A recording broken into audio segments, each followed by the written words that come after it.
kan ding chiam mam chu zai dang chu ka halngam betin hala ko zu pc zum nang hande beptit ka zen da se ka zudin bu I kawan sarmon tak tak ka tui to ko ha do sia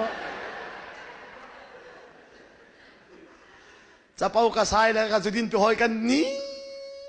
dala ka thin lung atap tuan peng thang khati ding khan ba pathian ni zu na din nak mun khan arak nau pakhat ni hin ka hal peng sela chupak kaleng lei kan ni ka chung le atap zu kan bandi kan bandin di bakan phasa lang pek tum le nu mai nu karo har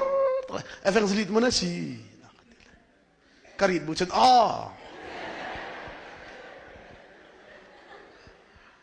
ja tila kum kul leng zu ka zuar sang le tu zan ban tu ikan ini thong tha atla ki ka thei belu ni na chim ni ka karak ngai sia la a tha tuk la lang ni kan dang na ti pathian bia that ve da su su din da so lang ni dang rak lo